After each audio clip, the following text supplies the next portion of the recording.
Hi friends, నా videos కనుక మీకు నచ్చినట్లయితే subscribe, like, share and comment చేయండి. ఏమైనా సజెషన్స్ అండ్ ఇంప్రూవ్మెంట్స్ ఉంటే కింద ఇచ్చిన ఈమెయిల్ ఐడికి పంపించండి, నేను తప్పకుండా చూస్తాను. Thanks for watching.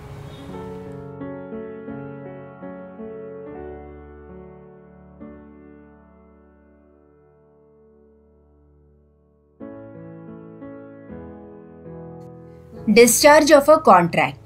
Contract ni nirvartinchatam. A contract is said to be discharged when the obligations created by it come to an end. There is termination of the contractual relationship between the parties. Discharge of contract lo contract ద్వారా ఏర్పడిన విధులు బాధ్యతలు ముగిసిపోతాయి. There are various modes of discharge of contract. Discharge of contract చాలా విధాలుగా చేయవచ్చును. A contract may be discharged either in a positive way, అంటే అనుకూలంగాను. ఒక ఒప్పందం అనేది రెండు పార్టీస్కి అనుకూలంగా ఎలా చేయవచ్చును? By performance.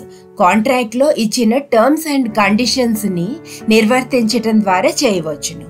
A contract may be discharged in a negative way by breach or failure to perform the contractual obligation by either of the parties. ఒప్పందం అనేది ప్రతికూలంగా అంటే నెగటివ్గా ఎలా నిర్వర్తించటం జరుగుతుంది? ఒప్పందానికి భంగం కలిగించటం వలన కాంట్రాక్ట్స్లో ఇచ్చిన టర్మ్స్ అండ్ కండిషన్స్ని నిర్వర్తించలేకపోవటం ద్వారా జరుగుతుంది. Discharge of contract. కాంట్రాక్ట్ని ఎన్ని విధాలుగా నిర్వర్తించగలం? ఇప్పుడు మనం ఈ టేబుల్ కనుక చూసుకుంటే discharge of contract by performance, agreement or consent, impossibility, lapse of time, operation of law, breach of contract. ఇలా మనకి 6 మెయిన్ హెడ్డింగ్స్ ఉన్నాయి. అందులో ఇంకా చాలా సబ్ హెడ్డింగ్స్ ఉన్నాయి. సో ఇప్పుడు మనం ఒక్కొక్కటి డీటెయిల్డ్గా చూసుకుందాం. Discharge of contract by performance. Section 37 Indian Contract Act 1872 talks about the obligations of parties to contracts. Section 37 parties to contract తాలూకా బాధ్యతలు ఏమిటో చెప్తుంది. A contract is said to be discharged if the parties to a contract fulfill their legal obligations arising under the contract within the time and in the manner prescribed. The parties are discharged and the contract comes to an end. కాంట్రాక్ట్లో ఏ ఒప్పందాలని చేసుకున్నారో అవి పూర్తి చేయటం వలన contract అనేది ముగిసిపోతుంది. It may be actual performance or attempted performance. ఇప్పుడు actual performance అంటే ఏంటో చూద్దాం. When both the parties perform their promises, the contract is discharged. ఇక్కడ రెండు పార్టీస్ కాంట్రాక్ట్లో ఇచ్చిన టర్మ్స్ అండ్ కండిషన్స్ని నిర్వర్తిస్తారు. దీనికి మనం ఒక ఎగ్జాంపుల్ చూద్దాం. A offers to sell his house to B for rupees 25 lakhs. B accepts the offer and pays the amount in full. A gives the documents and possession of the house to B. A అనే అతను తన ఇంటిని Bకి 25 lakhsకి అమ్మటానికి ఒప్పందం జరుగుతుంది. B 25 lakhs Aకి ఇచ్చిన తర్వాత A ఆ ఇంటి డాక్యుమెంట్స్ని Bకి ఇచ్చేస్తాడు. ఇక్కడ రెండు పార్టీస్ కాంట్రాక్ట్స్లో ఇచ్చిన టర్మ్స్ అండ్ కండిషన్స్ని నిర్వర్తించటం వలన కాంట్రాక్ట్ పూర్తి అయిపోతుంది. రెండవది tender or offer of performance or tender of performance. Offer made by the promiser to the promisee expressing his willingness to perform his part of the obligation under the contract. If one party rejects the tender of performance, it excuses the promiser from further performance and entitles him to sue for breach of contract. Tender of performance is equal to performance. It is also known as attempted performance. ఇక్కడ ప్రామిసీకి కాంట్రాక్ట్ని నెరవేరుస్తానని చెప్తాడు. ఒకవేళ రెండవ party దీనికి నిరాకరిస్తే promissory బాధ్యత ఉండదు. అతను promisee మీద breach of contract కింద కేసు కూడా వేయవచ్చును. దీనికి ఒక ఎగ్జాంపుల్ చూద్దాము. A contracts to deliver to B 100 tons of wheat at his godown. A takes the goods to B's place on a due date during business hours, but B, without giving any good reason, refuses to take the delivery. Here, A has performed what he was required to perform under the contract. It is a case of attempted performance, and A is not responsible for non-performance of B, nor does he thereby lose his rights under the contract. ఏ అనే అతను బికి 100 tons of wheat అతని గొడౌన్కి deliver చేస్తానని ఒప్పందం చేసుకుంటాడు. అతను చెప్పిన టైంకి ఆ స్టాక్ని తీసుకొని వెళ్తాడు. కానీ బి ఆ డెలివరీని తీసుకోవడానికి నిరాకరిస్తాడు. ఇక్కడ ఏ పరంగా అటెంప్టెడ్ పెర్ఫార్మెన్స్ జరిగింది. ఏ బి మీద బ్రీచ్ ఆఫ్ కాంట్రాక్ట్ కేసు కూడా వేయవచ్చును. సెకండ్ది discharge of contract by mutual agreement or consent. రెండు పార్టీస్ సమ్మతి ద్వారా కాంట్రాక్ట్ని నిర్వర్తించవచ్చును. ఇలాంటి సమ్మతం ఎక్స్ప్రెస్ ఆర్ ఇంప్లైడ్గా కూడా ఉండవచ్చును. Both the parties to the contract can end the contract by mutual agreement or consent. This agreement may be express or implied. A contract may be terminated by a subsequent agreement. ఒక కొత్త contract చేసుకున్నప్పుడు ఒక పాత contract రద్దు అయిపోతుంది. The new agreement may be by the way of first novation. Novation అంటే కొత్త ఒప్పందం చేసుకోవడం. Section 62 of the Indian Contract Act deals with the doctrine of novation. When a new contract is replaced with an old contract, if the parties to a contract agreed to substitute, cancel or alter it, the original contract need not be performed. Parties సమ్మతంతో పాత కాంట్రాక్ట్కి బదులు కొత్త contract వ్రాయించుకోవటం కానీ contract రద్దు చేయటం లేదా కాంట్రాక్ట్ని మార్చి వ్రాయించుకోవటం కానీ చేయవచ్చును. నెక్స్ట్ది alteration.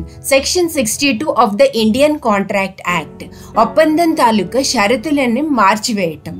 When one or more of the terms of the contract is are altered by the mutual consent of the parties to the contract.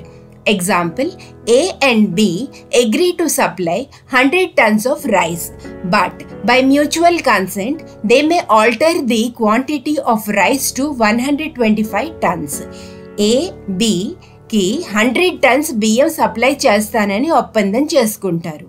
కానీ పరస్పర సమ్మతం వలన వాళ్ళు క్వాంటిటీ ఆఫ్ రైస్ని 125 tonsకి మార్చేసుకోవచ్చును. రెసిషన్. ఒప్పందం తాలూకా కొన్ని లేదా అన్ని షరతుల్ని నిషేధించటం.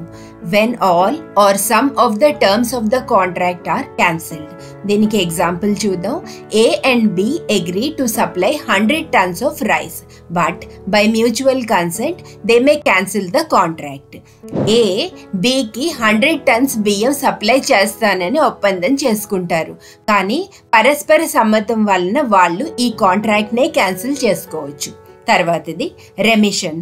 ఒప్పందం తాలూకా కొన్ని లేదా అన్ని షరతుల్ని తక్కువ చేసి ఒప్పుకోవటం. Promisee may dispense with or remit the performance of promise, acceptance less than what was actually contracted for. దీనికి ఒక ఎగ్జాంపుల్ చూద్దాం. A owes B ₹5,000. A pays to B and B accepts in satisfaction of the whole debt 2,000 rupees paid at the time and place at which the 5,000 rupees were payable. The whole debt is discharged. A Bకి 5,000 rupees ఇవ్వాలి. A దానికి బదులుగా 2,000 మాత్రమే ఇచ్చి ఈ ఒప్పందాన్ని పూర్తి చేసుకోవచ్చు. దీన్నే రెమిషన్ అంటారు. రెండో example. A promises to paint a picture for B. B afterwards forbids him to do so. A is no longer bound to perform the promise. A B తాలూకా పెయింటింగ్ వేస్తానని ఒప్పందం చేసుకుంటాడు. తర్వాత బి ఆ పెయింటింగ్ వేయవద్దు అని ఏకి చెబుతాడు. ఇప్పుడు ఏకి అగ్రిమెంట్ ద్వారా ఇంకా ఆ పెయింటింగ్ వెయ్యాలనే బౌండేషన్ అంటే బాధ్యత లేదు. వెయివర్ కోరుండి ఒప్పందం తాలూకా హక్కులను వదులుకోవడం. Intentional relinquishment or giving up of a right by a party entitled thereto under a contract. దీనికి ఒక ఎగ్జాంపుల్ చూద్దాం. A landlord and tenant have a lease. Condition is that rent is payable on the first of every month. If not, the landlord would terminate the lease. 1 month the tenant is late paying the rent and requests the landlord that he will pay the rent in 2 installments, one on the 15th and the other on the 25th of the month. The landlord agreed to the condition of the tenant. Here, the landlord is said to have waived his right to terminate the tenancy for late rent. ఒక ఇంటి owner తన ఇంటిని లీజ్కి ఇస్తాడు. Condition ఏమిటంటే tenant అద్దె ప్రతి నెల ఫస్ట్న కడతాడు, లేకపోతే లీజ్ అగ్రిమెంట్ రద్దు అయిపోతుంది. ఒక నెల టెనెంట్ అద్దె కట్టడంలో లేట్ అవుతాడు. అతను అద్దె 2 ఇన్స్టాల్మెంట్స్ 15th and 25th ఇస్తానని ఓనర్ని రిక్వెస్ట్ చేస్తాడు. దానికి ఓనర్ ఒప్పుకుంటాడు. ఇక్కడ ల్యాండ్ లార్డ్ అద్దె లేట్గా కడితే లీజ్ని క్యాన్సిల్ చేస్తాను అనే తన హక్కుని వదులుకొని అంటే వేవ్ చేసి ఇన్స్టాల్మెంట్స్లో అద్దెని తీసుకుంటానని ఒప్పుకుంటాడు. దీనినే వేవర్ అంటాం. మర్జర్ తక్కువగా ఉన్న హక్కులని మేలైన హక్కులతో విలీనం చేయటం. When an inferior right accruing to a party under a contract merges into a superior right accruing to the same party under a new contract. Okay, example చూద్దాం. A rents B's apartment for 2 years.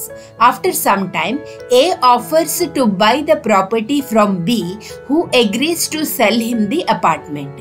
A becomes the owner of the apartment. Now, A has 2 rights. One, by the lease agreement, making him the tenant, and second, by the sale agreement, making him the owner.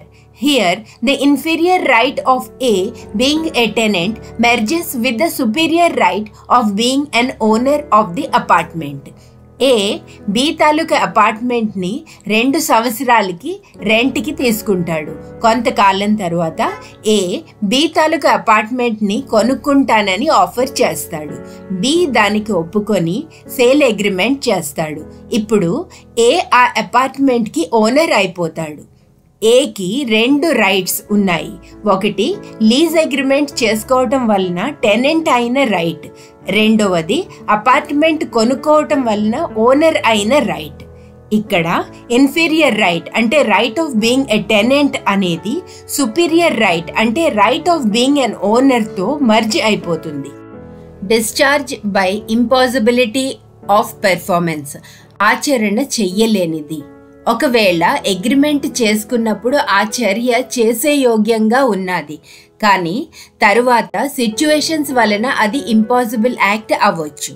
అలాంటి agreement చెల్లదు. If the performance of a contract is impossible, it is void. Impossibility which arises subsequent to the formation of a contract which could be performed at the time when the contract was entered into is called subsequent or supervening impossibility. It includes A. Destruction of the subject matter of the contract. Contract దేని గురించి చేసుకుంటున్నారో ఆ విషయము నాశనం అయిపోయినట్టే అయితే. B. Non-existence or non-occurrence of a particular state of things. When certain things necessary for the performance of a contract cease to exist, the contract becomes void on the ground of impossibility. Contract కి సంబంధించిన విషయం ఇంకా లేనప్పుడు. దీనికి ఒక example చూద్దాం. A and B contract to marry each other. Before the time fixed for the marriage, A goes mad. The contract becomes void. A, B పెళ్లి చేసుకోవడానికి ఒప్పందం చేసుకుంటారు, కానీ అది జరిగే ముందే A పిచ్చివాడైపోతాడు. ఇప్పుడు ఆ కాంట్రాక్ట్ ఇంకా చెల్లదు. నెక్స్ట్ డెత్ ఆర్ ఇన్కెపాసిటీ, మరణం లేదా అసక్తత సంభవించినప్పుడు. Next change of law or stepping in of a person with statutory authority, rules మారిపోవటం వలన. Next outbreak of war, the contract is discharged in these cases, యుద్ధ వ్యాప్తి జరిగినప్పుడు. But the following cases are not covered by supervening impossibility. First, the difficulty of performance. Next, commercial impossibility. Moodavadi, failure of a third person on whose work the promiser relied. Nalgovadi, strikes, lockouts and civil disturbances. Sammelu, మూసివేతలు, అల్లర్లు జరిగినప్పుడు. Next, failure of one of the objects. The contract is not discharged in these cases. Discharge by lapse of time. Time-barred debt is money a consumer borrowed and didn't repay, but which is no longer legally collectible because a certain number of years have passed. Time-barred debt is also known as debt that is beyond the statute of limitations. అసలు time board debt అంటే ఏంటి? ఒక వ్యక్తి కొంత amount అప్పు తీసుకొని దాన్ని వెనక్కి తిరిగి ఇవ్వకపోతే దానిపైన కేసు లిమిటేషన్ పీరియడ్ లోపు వేయవలసి ఉంటుంది. అలా వేయకపోతే ఆ డబ్బుని చట్టరీత్యా వెనక్కి తీసుకోవడం కుదరదు. అలాంటి డెట్ని టైం బార్డ్ డెట్ అంటారు. దీనికి ఒక ఎగ్జాంపుల్ చూద్దాం. If an amount is due in April 2015, the recovery action should be taken in an appropriate forum by April 2018. Amount April 2015లో డ్యూ అయితే ఆ అమౌంట్ని వెనక్కి తీసుకునే చర్యలు ఏప్రిల్ 2018 లోపల చేయవలసి ఉంటుంది. లేకపోతే అది టైం బార్డ్ డెట్ అయిపోతుంది. Discharge by operation of law, చట్టం చర్యల వలన. A contract may be discharged by operation of law. It includes discharge by, ఫస్ట్ది డెత్ ఆఫ్ ప్రామిసర్, ప్రామిసర్ చచ్చిపోవటం జరిగినప్పుడు. రెండవది మర్జర్, విలీనం అవటం. Here a superior right merges with an inferior right. దీనికి ఒక example. A takes a house on lease and later buys the house. His inferior right of lease merges with the superior right of ownership. Next, the insolvency, bankruptcy. When a person is decided as an insolvent, he is discharged from all his liabilities. ఒక వ్యక్తి దివాలా తీసాడని declare చేసినప్పుడు. Unauthorized alteration. When party to contract makes a material alteration of the terms of a written agreement, substantial change in a contract which makes its interpretation different. ఒక party అప్రమాణికమైన మార్పులు చేసినట్టయితే ఆ చేసిన మార్పుల వలన మెటీరియల్ ఆల్టరేషన్ అంటే contract వివరణ మారిపోయే విధంగా ఉంటే దానిని అన్ఆథరైజ్డ్ ఆల్టరేషన్ అని అంటాము. Example, change of date, change of amount paid, place of contract లాంటి చేంజెస్ అన్నమాట. Judgment of the court, court ఏమైనా జడ్జ్మెంట్ ఇచ్చినట్టయితే. Discharge by breach of contract. Breach of contract means failure to perform the contractual obligation by either of the parties without any lawful excuse. It is a ground for discharge of the contract. Breach of contract may be 1. Actual breach. వాస్తవికంగా కాంట్రాక్ట్ని ఉల్లంఘన లేదా భంగం చేయటం. Are రెండవది anticipatory breach, ముందస్తుగా కాంట్రాక్ట్ని ఉల్లంఘన చేయటం. మొదటిది actual breach of contract may occur at the time when the performance is due or during the performance of the contract.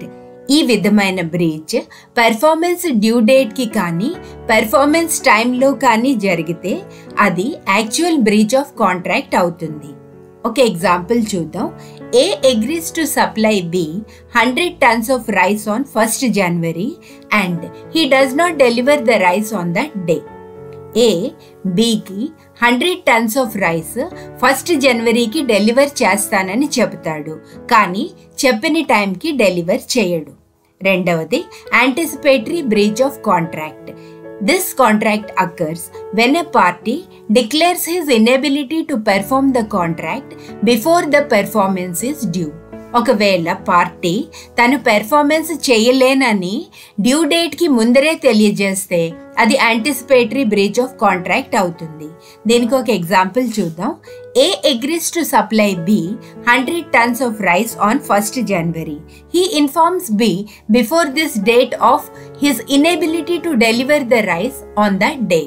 A Bకి 100 tons ఆఫ్ రైస్ 1st జనవరికి డెలివర్ చేస్తానని చెబుతాడు, కానీ చెప్పిన టైంకి ముందే అది డెలివర్ చేయలేనని ఇన్ఫార్మ్ చేస్తాడు. సో ఇది యాంటిసిపేటరీ బ్రీచ్ అవుతుంది. అప్రోప్రియేషన్ ఆఫ్ పేమెంట్స్ చెల్లింపు గురించి నిర్దేశం ఇవ్వటం. అప్పు ఇచ్చేవాడిని మనం లెండర్ లేదా క్రెడిటార్ అంటాము. అప్పు తీసుకునేవాడు బారోవర్ లేదా debtor.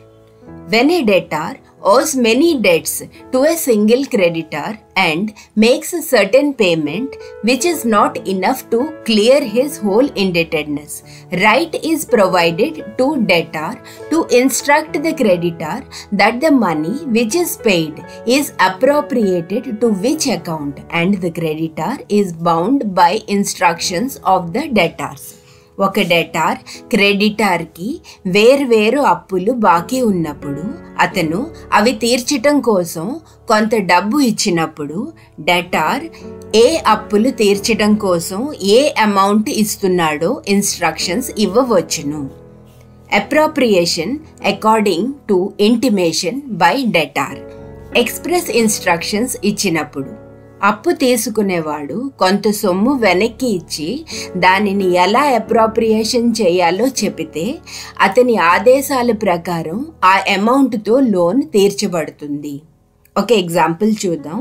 A owes rupees 10,000, 12,000 and rupees 20,000 to B in 3 different accounts. A pays 10,000 to B and expressly intimates that amount be accepted against part payment of second debt of rupees 12,000. So he must do so. A అనే అతను Bకి వేర్వేరు అకౌంట్స్లో 10,000, 12,000, 20,000కి డబ్బులు ఇవ్వాలి. ఏ 10,000 బికి ఇచ్చి రెండవ అప్పు అంటే 12,000కి part payment కింద జతపరచమని ఆదేశం ఇస్తాడు. సో ఇక్కడ బి అలాగే చేయాలి. If there is no express intimation from debtor, but circumstances indicate that payment is for a particular debt, the creditor must credit the particular account of the debtor. అప్పు తీసుకునేవాడు కొంత సొమ్ము వెనక్కి ఇచ్చి దాన్ని ఎలా అప్రోప్రియేషన్ చేయాలో చెప్పకపోతే సిచ్యువేషన్ ప్రకారం చూసి అమౌంట్తో లోను తీర్చేయటం జరుగుతుంది. దీనికి ఒక ఎగ్జాంపుల్ చూద్దాం. ఇక్కడ ఎక్స్ అనే అతను 3 వేర్వేరు డేట్స్లో అప్పులు తిరిగి కట్టాలి. 5,000 15th జనవరి, 7,000 1st ఫిబ్రవరి, 10,000 1st మార్చ్. అతను 5,000 15th జనవరిలో కడతాడు. ఇక్కడ 15th జనవరిలో డ్యూ ఉన్న అప్పు కోసం ఆ అమౌంట్ ఇవ్వబడినది అని పర్టికులర్ ఇన్స్ట్రక్షన్ ఏమీ ఇవ్వటం జరగలేదు. కానీ 5,000కి 15th జనవరి డ్యూ డేట్ కనుక అతను అదే అప్పుని ఉద్దేశించి ఇచ్చాడు అని సిచ్యువేషన్ చూస్తే అర్థం చేసుకోవచ్చును. Appropriation in absence of intimation by debtor. అప్పు తీసుకున్నవాడు కొంత సొమ్ము వెనక్కి ఇచ్చి దాన్ని ఎలా అప్రోప్రియేషన్ చేయాలో చెప్పకపోతే క్రెడిటార్ తన విచక్షణ ప్రకారం ఆ అమౌంట్తో లోన్ తీరుస్తాడు. దీనికి ఒక ఎగ్జాంపుల్ చూద్దాం. A owes many debts to B and sends rupees 10,000 to B without intimation as to the payment being for a particular debt, and the circumstances also do not indicate any such intention. Now, it is at B's discretion to which debt he appropriates the amount to. B may appropriate it to a time-bar debt also. A అనే అతను B దగ్గర వేర్వేరు అప్పులు తీసుకొని ఈ నిమిత్తం ₹10,000 పంపుతాడు. ఇక్కడ ఆ అమౌంట్ని ఏ అప్పు తీర్చటానికో చెప్పటం జరగదు. అప్పుడు B తన విచక్షణ ప్రకారం ఆ అమౌంట్తో లోన్ తీరుస్తాడు. B ఈ అమౌంట్తో టైమ్ బార్డ్ డెట్ని కూడా తీర్చుకోవచ్చును.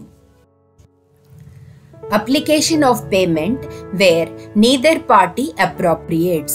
When there is no understanding between the debtor and creditor as to the mode of appropriation and no intimation expressed or inferred, then the payment by the debtor will be appropriated in order of time of the debts, even if some debts are time barred. When debts are of equal standing, payments will be distributed between all the debts proportionally. అన్ని అప్పులు ఒకేసారి తీసుకున్నప్పుడు అప్పు తీసుకున్నవాడు కొంత సొమ్ము వెనక్కి ఇచ్చి దానిని ఎలా అప్రోప్రియేషన్ చేయాలో చెప్పకపోతే పేమెంట్ అన్ని అప్పులకి ప్రపోర్షనల్లీ అంటే భాగాలుగా తీర్చబడుతుంది. ఇక్కడ మనం ఒక ఎగ్జాంపుల్ చూద్దాము. A ఈ కింద ఇచ్చిన అమౌంట్స్ Bకి పే చేయాలి. ₹3,500 time board, ₹5,000 to be paid on 15th January, ₹3,000 to be paid on 15th January. A ₹4,300 Bకి ఇస్తాడు, కానీ ఈ అమౌంట్ని ఎలా డివైడ్ చేయాలో చెప్పడు. ఇక్కడ మొదటి అప్పుకి ప్రయారిటీ ఇవ్వటం జరుగుతుంది. మిగిలిన ₹800 5:3 రేషియోలో డివైడ్ చేస్తాము. 500 రెండవ లోన్కి, 300 మూడవ లోన్కి.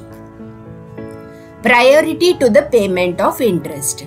If debt involves payment of interest and a part-time payment, the general principle is that the payment is first appropriated to the interest, and after the interest has been paid off to the principal of the debt. ఒక సిచ్యువేషన్లో interest and part payment రెండు pay చేయాలి అన్నప్పుడు ఇంట్రెస్ట్ని ముందు కట్టేయాలి. A promisor is a party which performs the promise. Promisor అంటే వాగ్దానం చేసిన వ్యక్తి. A promisee is a party to which a promise is made. Promisee అంటే ఎవరికి వాగ్దానం చేయబడుతుందో అతను. ఒక ఎగ్జాంపుల్ చూద్దాం. A promises to pay B ₹10,000. Here A is the promisor and B is the promisee. A Bకి ₹10,000 ఇస్తానని ప్రామిస్ చేస్తాడు. ఇక్కడ A ప్రామిసరు, B promisee. Performance by joint promisors. When two or more persons make a joint promise, the promisee may, in the absence of express agreement to the contrary, compel any one or more of such joint promisors to perform the whole of the promise. ఇద్దరు లేదా అంతకన్నా ఎక్కువ వ్యక్తులు jointly అంటే ఉమ్మడిగా ఏదైనా చేస్తామని promise చేస్తే ప్రామిసీ అందులో ఏ వ్యక్తిని అయినా తన వాగ్దానం నెరవేర్చమని చెప్పవచ్చును. Each promissory May compel contribution. Each of two or more joint promisors may compel every other joint promisor to contribute equally with himself to the performance of the promise unless a contrary intention appears from the contract. Promisors అందరూ సమానంగా contribute చేయమని చెప్పవచ్చును. Sharing of loss by default in contribution. If any one or two or more joint promisors makes a default in such contribution, the remaining joint promisors must bear the loss arising from such default in equal shares. ఒకరు లేదా ఇద్దరు ప్రామిసర్స్ డబ్బులు చెల్లించకపోతే మిగిలిన వాళ్ళు ఆ నష్టాన్ని పూర్తి చేయవలసి ఉంటుంది. Accord and satisfaction. Accord refers to an agreement whereby a person agrees to accept some valuable consideration in lieu of the right of action that he has against the other. ఇక్కడ ఒక వ్యక్తికి ఒక హక్కుని వదులుకోవటానికి ఒక వెల అంటే ప్రైస్ ఇవ్వటం జరుగుతుంది. దీనికి ఒక ఎగ్జాంపుల్ చూద్దాం. A and B fight over a claim of a land. A may agree to pay B certain amount of money to settle the claim. If B accepts the amount, he would have compromised to lose his claim over the land. A, B ఒక స్థలం పైన హక్కు కోసం కోర్టుకి వెళ్తారు. A, Bకి ఈ దావాని పరిష్కరించడం కోసం కొంత డబ్బులు ఇస్తానని చెబుతాడు. ఒకవేళ దీనికి బి ఒప్పుకుంటే ఆ డబ్బులు తీసుకొని బి రాజీ పడి ఆ స్థలం మీద హక్కు వదులుకోవాలి. Satisfaction means actual payment of an amount of consideration so agreed to when there is an agreement. When the conditions are satisfied by its executors, the agreement is termed as an accord and satisfaction.